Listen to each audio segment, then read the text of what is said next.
biti top specijal. Naime, mještani jednog malog otočića su nas zamolili da pokažemo njihovu modernu tehnologiju. Jednog malog otočića, ni manje ni više nego centar svita. Rava.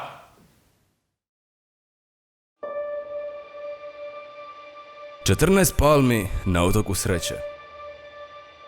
Jedna cimentirana cesta, puno izazova i beskonačna mogućnost zabave. Ja i Doki smo se prepustili izazovu da uzmemo dva motora istog imena, a vrlo različitih karakteristika. Motore ćemo testirati do krajnjih granica kroz sve izazove koje nam ovaj otok može pružiti. Tomos APN 4. 76. godište, 49 kubika. Snage ima dovoljno, povlači od 0 do 100 nikad. Auspuh nije originalni jer rastopija se već 2 puta. I probat ćemo ga usporediti sa nešto modernijom, ajmo reći custom made Tomos verzijom.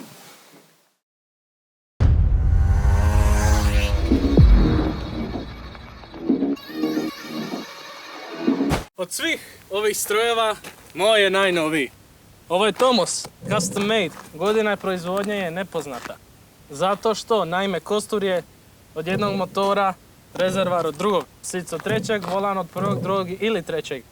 Ima košaricu u slučaju da trebate nešto prevesti za razliku od Lucijanovog koji to je imao. Ali najvažnije od svega, što pali ko beba.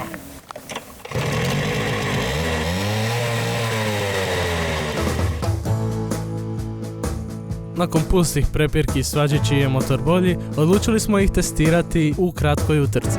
Lucijan je odlučio ni više ni manje nego da se nađemo na jednom i jedinom cementiranom putu na cijelom otoku.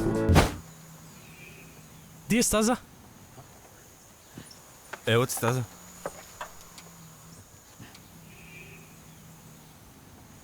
O, staza. Da.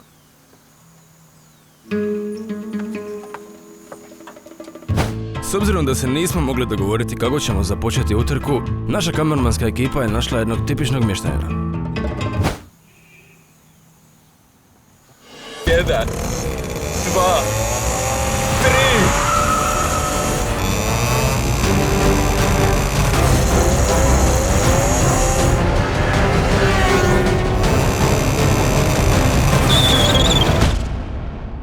Naša utrka je bila naglo prekinuta zbog neočekivanog prometa.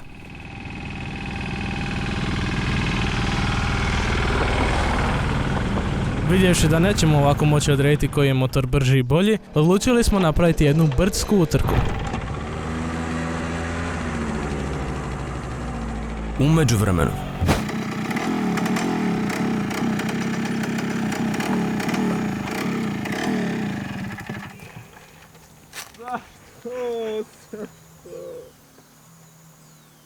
Jesmo baš morali ići vamo, jeli?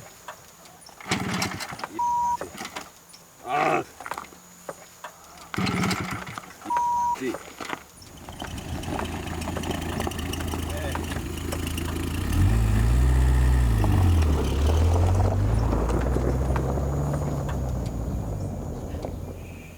Doki!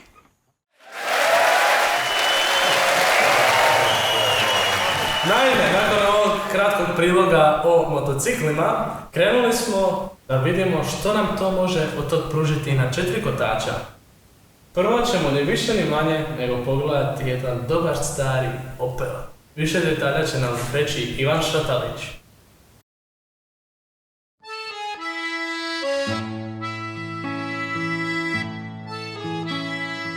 Opel Astra, najbolji auto na svijetu. 1.7 dizel, 4 cilindra. Malo smo ga modificirali pa malo jače radi. Možete pogledati što smo mu napravili. Napravio sam mu bolji usi zraka. Evo dođite vidjeti. Tu je bio dodatni zrak napravljen, ali to je neko popravio tako da sad radi malo bolje. Ima 55 konja. Vidite, lak je postojan. Prvi lak iz 84. i još se drži.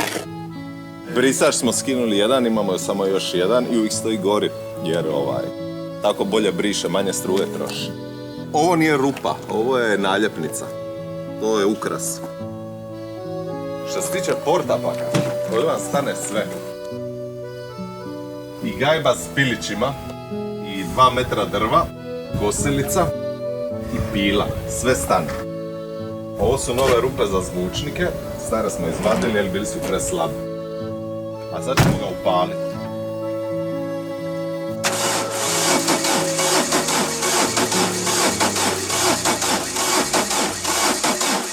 Treba mu bičerin. Treba mi neki asistent ovaj. Šor, možete pomoći? Može. Evo tu. Tu mu date samo malo. Ne puno.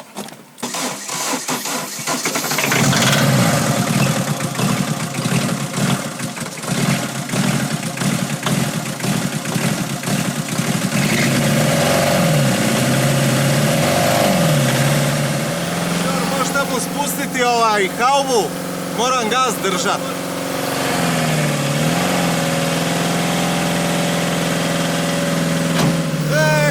Alo! Ključ. Treba zaposli ključ.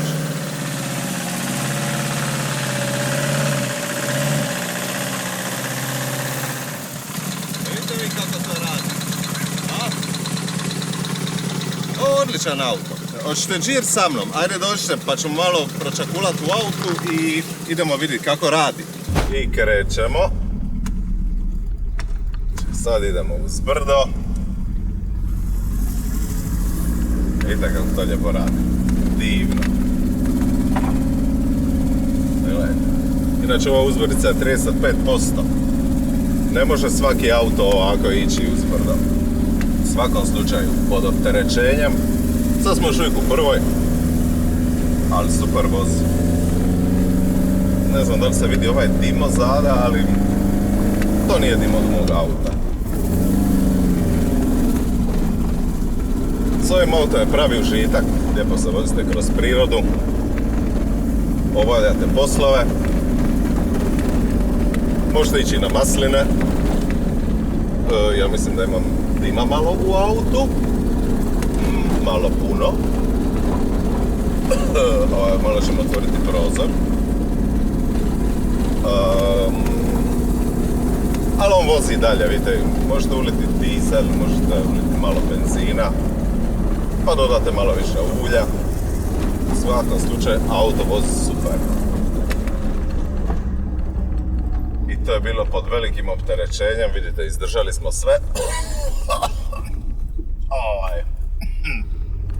Malo treba prozor otvoriti. Prodisali smo, treba otvoriti malo ventilaciju. Drugi prozor nije baš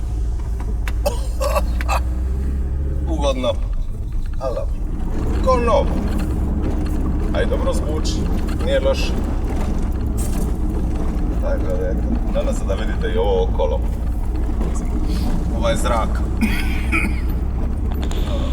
Što se tiče audio opreme u autu, imamo surround. 4 zvučnika, duše sad malo ne rade, zaboravili smo pločicu u kući. Neće stane. Stao je, dobre. Uspjeli smo. Auto je zadovoljio sve. Nema u kabini dima, ima malo van.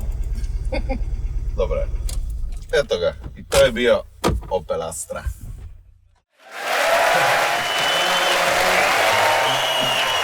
Hvala Ivanu Šataniću. U sljedećem prilogu imamo ni manje ni više nego jedini prototip živuće legende Renault 4 sa 6-cilindarskim motorom. Ukoliko za njega već niste čuli prije, u to sumnjam, više o njemu reći će nam Marija Bobić-Lajnić. Pogledajmo.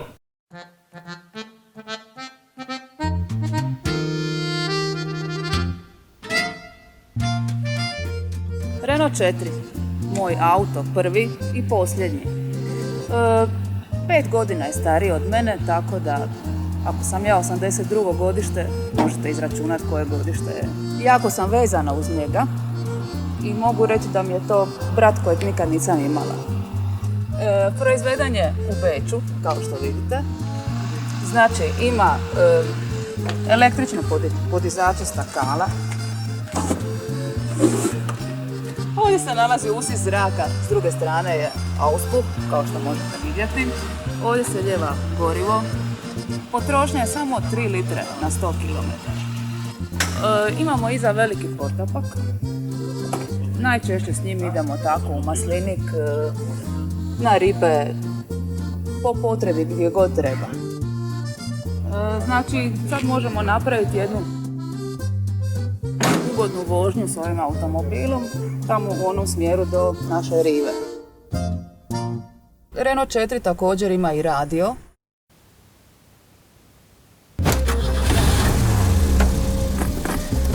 Ovaj Renault je Special Edition, proizveden 1977. godine, jer po potrebi ima i klizna vrata. Ima 7 sjedala i ovaj monovolumen je idealan za obitelj. Vrlo je udobno voziti se u njemu, jer ima masažu sjedišta, a ponekad i stopala. Ima 6 cilindara i može postići brzinu od 180 km/h sa svojih 100 konjskih snaga. Neki put vrata podrhtavaju, ali to samo daje osjet ugodne vožnje, jer se čovjek stopi sa prirodom. Valjda sam pogodila rikverc. Jesam. Iz prve. Auto može čak i uzbrdo, unatoč malim kolima. Ovaj auto je toliko brz da je brži od kornjača.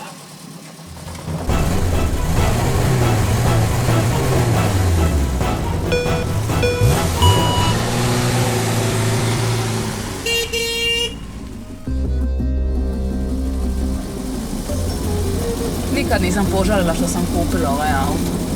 Idealan je za u polje, za u disko, u masline, na nogometne utakmice, po kiši, po buri, nikad me nije iznevjerio. Mačka. Sreća da ima ABS.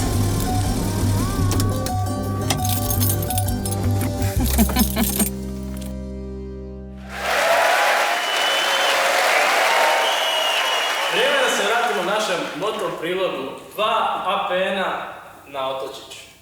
Tako je, imali smo manje poteškoće uz moj APN 4, ipak je to, može se reći, starac 76. godište, to nije malo, ali uz pomoć našeg stručnog tima, mehaničara, uspjeli smo ga vratiti na cestu i sada radi. Nastavit ćemo naše putovanje.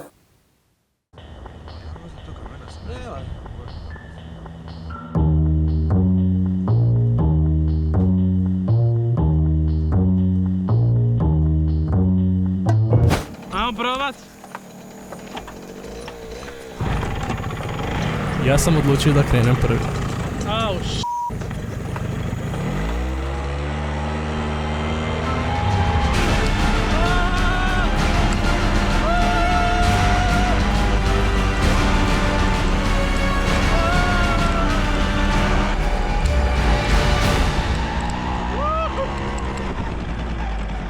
Ja sam odlučio da krenem drugi.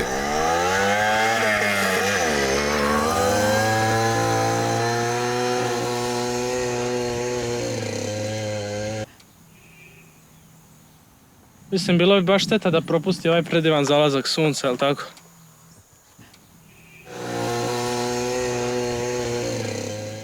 Jer dokazali smo da motor radi, znači nije do motora.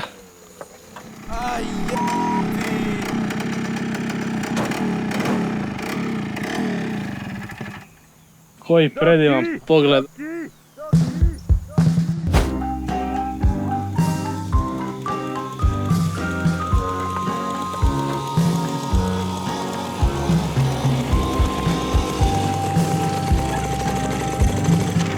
Gdje si ti do sad? Ja te čekam gore, a ti... Zapeja sam na pol puta, brdo li ti ajmo čao odavde više, znaš što, do mi je sve ovo. Aj, vozi će. Evo je, zapeja sam.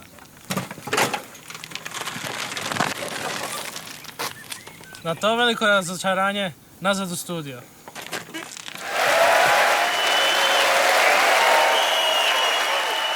To je bila naša avantura o motorima, tako? Tako je. Moram priznati, bilo je vrlo stresno, ali vrlo zabavno.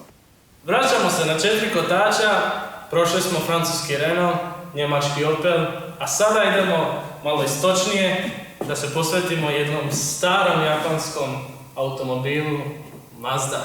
Arigato gozaimasu. Prezentirat će Miroslav Mavar. Ajmo, evo ga. Da vam predstavim ovog monstruma Ravskoga, znači nasljednika Agrije i Tovara. Vrhunski auto iz otočića Japana, direktno prijateljski rađen za otok Ravu, zapravo točno Velu Ravu. Pogon na sva 4, svako kolo posebno vuče, znači ekstra dizajn, prilagođen svim uvjetima, klimatiziran, to jest radi po svim mogućim klimama na svijetu. Prilagođava se kiši, suncu, buri, jugu, on prihvaća sve klime, vidite.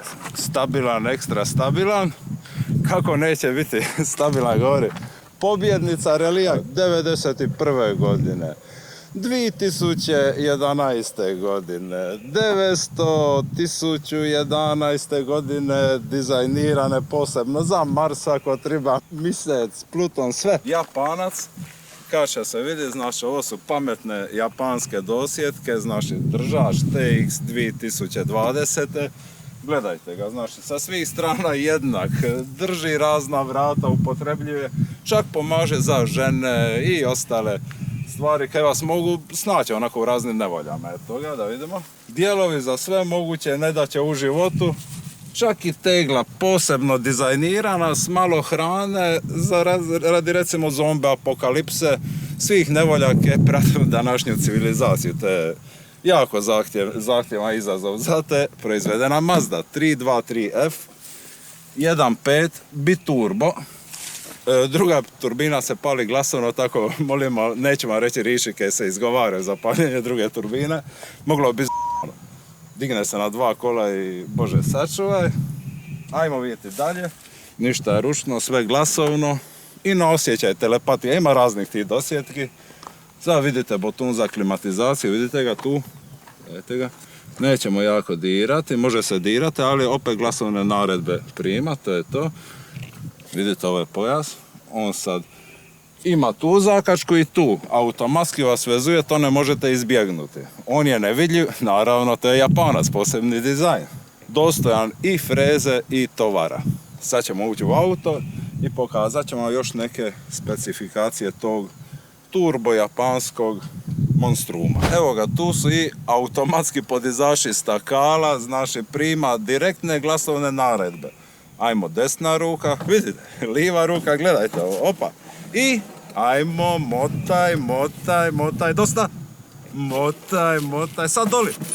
Jednostavno je toliko precizan da je jako zahtjevno kontrolirati te naredbe, ali malo ljubavi i vježbe i stopite se s ovim monstrumom koji je, znači, all round, quattro, biturbo, 2.10, 50 po potrebi. Evo, sad ćemo malo čuti taj poseban zvuk, da se Lamborghini ne bi naljuti i nemojte baš davati u javnosti, je li može? Jer bi mogla dobiti tužbu, recimo, rada ovakvog zvuka. Ajmo, 1, 2...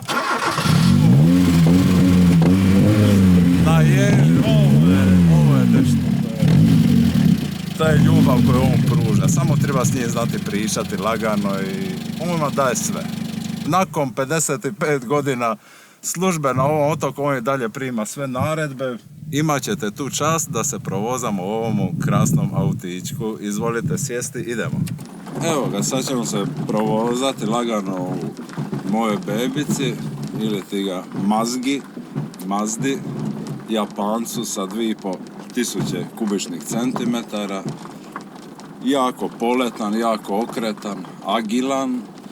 Ima 7 brzina, naravno 2 su rezervne, to znači 9 brzina sve zajedno. Spušta se čak po potrebi i više ako treba. S godinama se sam prilagođava cesti, znači sve više i više se spušta prema podu. To je sve bržije, sve jačije, sve zreliji auto. Masaža sjedala, normalno što nisam treba ne spominjati, to je jasno da je tako. Ima automatskog pilota, hibridni pogon što se normalno očekuje za današnje vrijeme. To su sve neke logične stvari. ali po potrebi ide i na zrak. To je znači posebno izdanje Japana za Ravu. Naši prijateljski otoci ki se jako ljube. To je jasno bilo da će Japan za velu Ravu učiniti. Malo snimamo, Dido. Evo ga, stali smo na kratko informiranje naših bivših instruktora o vožnji motoriziranih vozila na Ravi. Sad su to već ljudi poznati kao legende Rave, umirovljeni. Završili su čak i sa motikom, ne voze više ni motiku. Naš interijer je konstruiran posebno prema stanovnicima otoka Rave, uzeta je prosječna visina i težina, to jest svi smo otprilike isti, valjda radi maslinovog ulja. I naravno Japanci su to uzeli u obzir, s obzirom da su toliko pametni i predvidljivi. Ovo auto snagu broji kao kokošje snage, a ne kao konjske snage, zato jer leti kao kokoš. Naši lebdi ili levitira. Japanci su malo ljubomorni, ali nisu bili svjesni da će na otoku Ravi to se prilagoditi i dogoditi samo od sebe. Sva uputstva su na engleskomu, pa ne znamo što znače, naravno tu se priča hrvatski, japanski i matematika, naravno 3 jezika. Ovo auto ne troši goriva, zato jer su upute za potrošnju goriva došle sa otoka Brača i jako dobro smo ih usvojili. Znači, on ne troši gorivo, to je hibrid, radi na vremenske uvjete, znači. Od sva 3 priložena auta na Ravi i ostatka motoriziranih sredstava na Ravi, ovo je najbolja auto. Polako se bližimo kraju emisije, ali prije samoga kraja imamo još jedno malo iznenađenje za vas. Dorijane, reci nam malo više. Naime, neću vam ništa dati. Pogledajte sami i uživajte u ovim originalnim zvukovima from Rava. Evo, ovo je Preza IMT, zadnja proizvedena u Beogradu. To završila ipak na Ravi, to je naše seosko prevozno sredstvo. Ima vam 85 konja, ide naprijed, ide nazad, ide gori, ide doli, ide livo, ide desno. Vozi vam sve što god treba, to je sve što ima na Ravi su stripa. Znači cimenat prevozimo, kipu ima kipu, kipa guma, koje su baš za ove terene, vidite, napravljene. Rava piše, jel? Znači glavno prevozno sredstvo na Ravi. Sad ćete vidjeti kako to pali.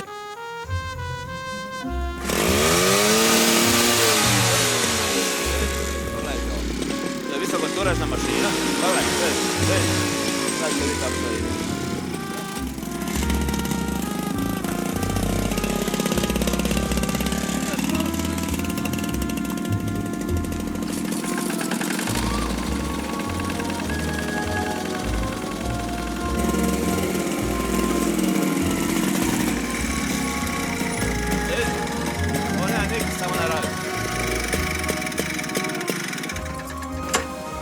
Sve vidjeli što je to? To je znači zadnji krik tehnologije.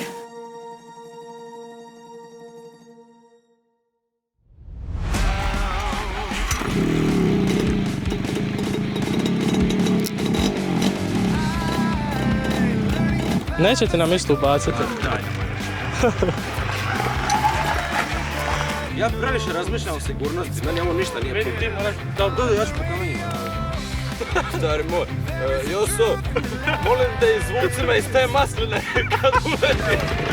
Kopačica, prirodna kopačica, znači sve se automatski pali, da ne bi bilo zabune, sve automatski.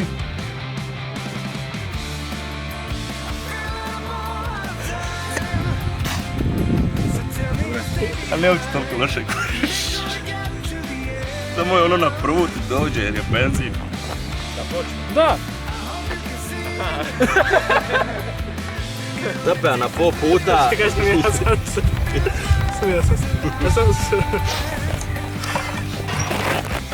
Gdje si ti do sad, ja čekam gore. Evo, ja sam tu, zapeja na pol puta, brdo ti da ti leti brdo. Daj! Ja se smijem. Da. Ja gledam tebe. Bravo, kralj si. Sad se sad smijem.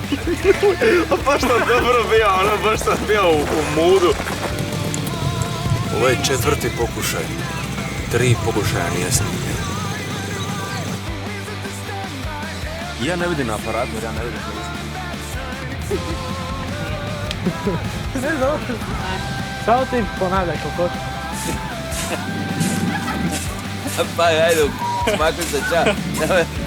To je sici, to je sici. Gdje ti onaj par? Evo, sad ćete vidjeti kako. Šta sad već? Što sad već?